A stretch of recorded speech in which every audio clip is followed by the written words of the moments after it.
La France passe son temps à armer les pays du Moyen-Orient à un endroit où il n'y a vraiment pas besoin de ça.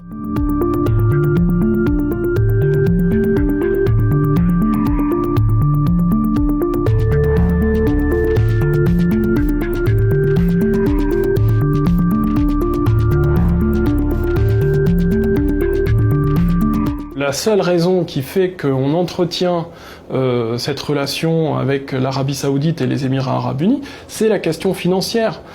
Mais il faut bien avoir en tête que si on suspendait les livraisons d'armes, on enlèverait la caution droits de l'homme aux pays qui actuellement commettent des crimes de guerre.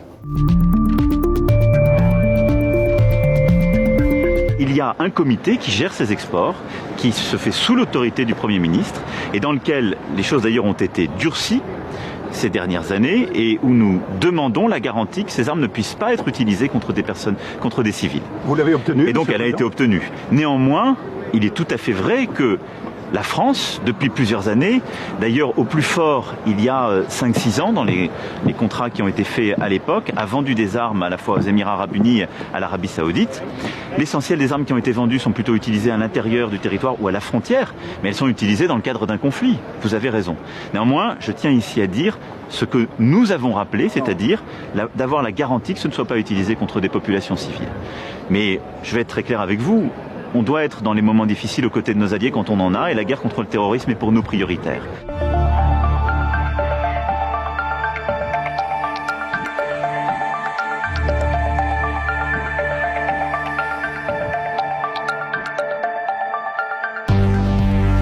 Je dis qu'on ne peut pas parler de cette situation au Yémen et des ventes d'armes à l'Arabie Saoudite sans mettre tout ça dans un contexte. Alors à partir de là, oui, je dis à notre interlocuteur, c'est une sale guerre, oui, il faut l'arrêter, oui, il faut que les Saoudiens et les Émiriens arrêtent, oui, il faut être extrêmement vigilant sur les ventes d'armes à l'égard de ces pays, c'est ce que nous faisons. Nous sommes tout à fait respectueux d'un traité qui concerne le commerce des armes et qui est un traité international que nous respectons scrupuleusement. Ce qui le sépare par-dessus tout, c'est qu'il n'y a pas un tribunal qui est en face de ce traité sur le commerce des armes. Donc il peut dire tout ce qu'il veut, il peut dire qu'il le respecte, qu'il le respecte pas. De toute façon, là, dans l'état actuel, ça change rien.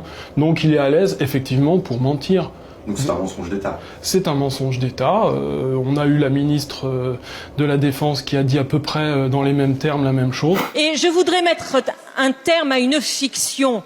Non, on ne vend pas des armes comme on vend des baguettes de pain. La règle est claire. La règle, c'est que toute vente d'armes est interdite, sauf autorisation expresse.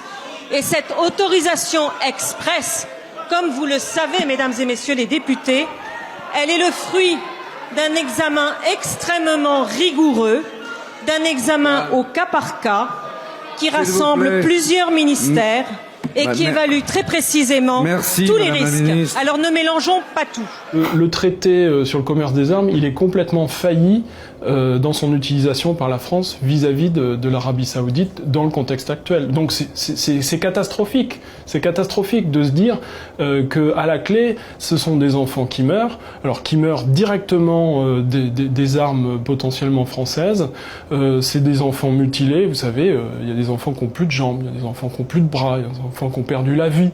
La vue, la vie, tout. Et vraiment, c'est une manière de museler le Yémen qui est terrible, et la France y participe. Elle y participe à travers l'aviation, elle y participe à travers le renseignement, elle y participe à travers les bateaux qu'elle a livrés et qui organisent le blocus humanitaire. Elle y participe également en formant des militaires saoudiens. On participe partout. On est co-belligérant dans ce conflit et on n'est vraiment pas au bon endroit. Qu'est-ce qui nous le prouve ? Bah, écoutez, d'abord, on a cette note de nos propres services de renseignement militaire qui a été présentée par la plateforme de journalisme Disclose récemment. Je crois que les choses sont extrêmement claires dans cette note. Il y a 7 ou 8 domaines dans lesquels il y a du matériel français qui est utilisé, c'est écrit noir sur blanc.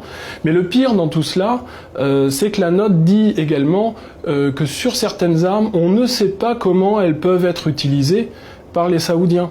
Autrement dit, si on ne sait pas comment elles peuvent être utilisées, qu'on ne peut pas avoir confiance dans l'État saoudien, vendre ces armes, continuer de livrer ces armes, c'est enfreindre le droit international d'une manière honteuse.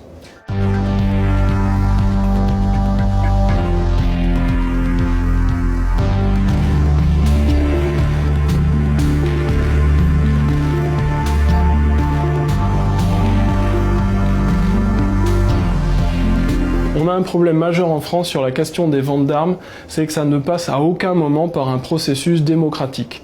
C'est-à-dire qu'on pourrait se retrouver dans la situation où on continue de vendre des armes à un pays, même si 100% de la population est contre. Donc véritablement, à aucun moment on questionne les gens, on questionne les représentants sur ça.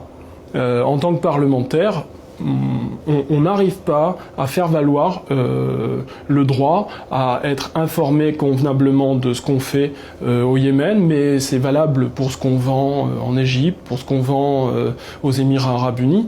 On a vraiment une difficulté majeure et c'est de l'ordre d'une refonte de notre Constitution qu'il s'agit, parce que actuellement l'Assemblée nationale est complètement à la main du pouvoir, du gouvernement, et on est très peu de députés finalement à vouloir que les choses évoluent.